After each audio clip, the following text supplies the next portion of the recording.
Assalamualaikum warahmatullahi wabarakatuh. Yang dihormati Tuan Pengerusi Majlis yang arif lagi bijaksana, barisan panel hakim, guru-guru, setara rakan yang saya kasihi sekalian. Maafkan ayah, Ama. Maafkan ayah. Ayah sangat menyesal. Intun Cik Zaki dalam tangisan. Beliau amat menyesal dengan perbuatannya selama ini. Hanya kerana ingin kemewahan, beliau sanggup mengambil jalan yang singkat. Kawan-kawan sekalian, begitulah kesudahan cerita yang bertajuk Maafkan Ayah yang akan saya sampaikan pada hari ini. Amam merupakan seorang murid yang ceria. Dia juga dari keluarga yang berada. Setiap hari, dia akan dihantar oleh bapanya ke sekolah dengan kereta yang mewah. Pakaian dan alat tulisnya juga semuanya berjenama mahal. Apa sahaja yang dihajati, pasti akan ditunaikan oleh bapanya. Oleh itu, dia sentiasa menjadi tumpuan dalam kalangan murid-murid lain di sekolahnya. Sungguh pun begitu, Amar bukan seorang yang sombong. Malahan, dia juga tidak memilih kawan. Dia berkawan dengan semua orang. Oleh itu, dia amat disenangi oleh kawan-kawannya. Salah seorang kawan rapatnya bernama Haikal. Mereka belajar di kelas yang sama. Setiap hari, mereka akan menghabiskan masa bersama. Kring! Kring! Lonceng berbunyi menandakan waktu tamat persekolahan. Semua murid bergegas keluar dari kelas untuk pulang ke rumah masing-masing. Amar dan Haikal berjalan beriringan keluar dari kelas. Haikal pula hendak menuju ke kereta bapanya yang sedang menunggu di satu sudut di pagar sekolah. Haikal punya hanya berjalan kaki sahaja pulang ke rumah. Semasa Haikal ingin meneruskan perjalanannya, tiba-tiba Amar menjerit memanggilnya. Haikal, jomlah naik kereta dengan aku. Ajak Amar. Tak apalah Amar, aku jalan kaki je. Lagipun rumahku dekat je dengan sekolah. Jawab Haikal. Amar yang tidak mahu mendengar alasan Haikal lantas turun dari keretanya. Lalu Amar memegang tangan Haikal dan mengajak Haikal masuk ke dalam keretanya. Haikal hanya tersipu-sipu malu. Begitulah rutin seharian pada hari persekolahan. Amar akan dihantar dan dijemput dengan ayahnya pada waktu yang tepat. Jarang sekali ayahnya lewat. Oleh itu, dia berasa sangat bersyukur kerana disayangi oleh kedua ibu bapanya. Walaupun ayahnya sibuk bekerja, namun tidak pernah sekali beliau gagal untuk datang menjemputnya. Namun, seperti kata pepatah, kusangkakan panas hingga ke petang, rupanya hujan di tengah hari.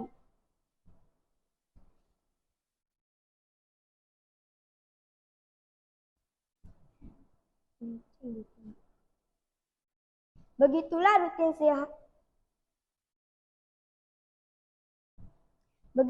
kehidupan Amar sekeluarga.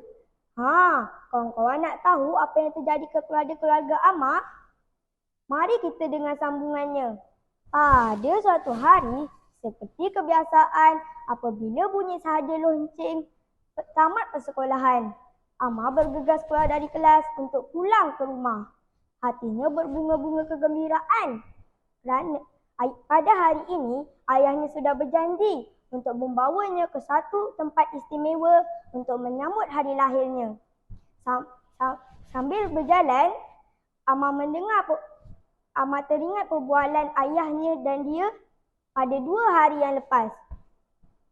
Amar, hari lahir Amar tahun ini, Amar ada kejutan istimewa untuk Amar tahu. Kata Encik Zaki kepada Amar.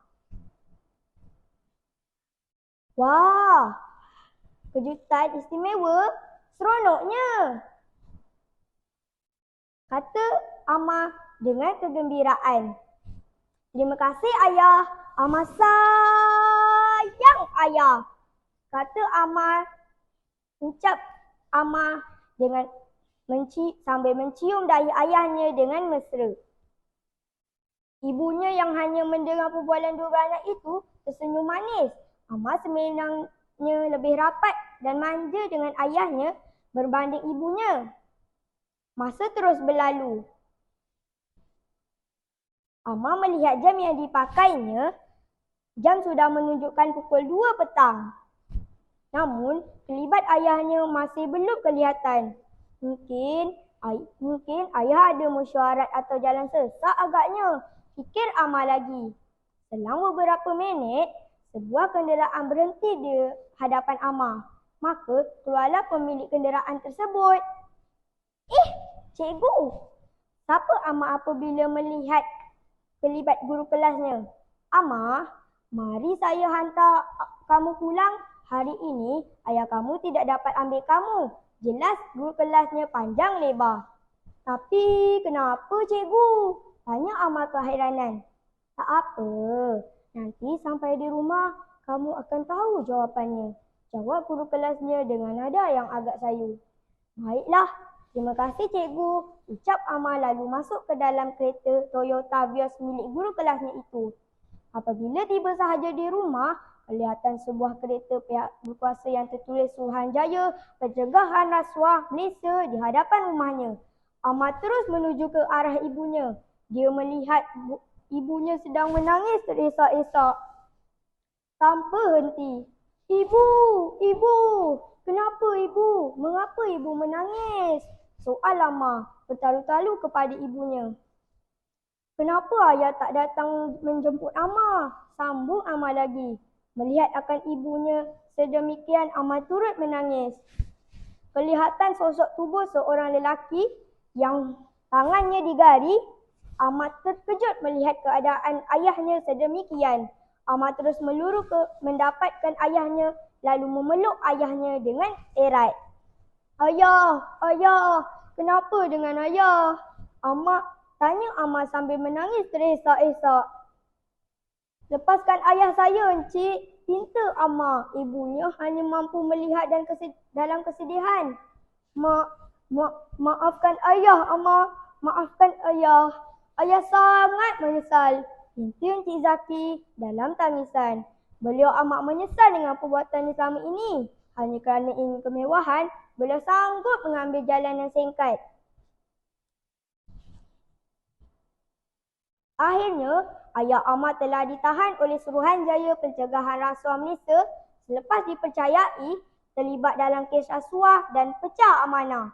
Begitulah seperti kata pepatah, sesal dahulu pendapatan, sesal kemudian tidak berguna. Sejak kejadian itu, kehidupan Amar sekeluarga berubah. Amar yang dahulunya seorang murid yang ceria, kini lebih suka menyendiri. Begitulah kesudahan cerita Maafkan Ayah. Pengajaran daripada cerita ini ialah kita janganlah bersikap tamak kerana akhirnya akan merugikan diri sendiri. Sekian, terima kasih.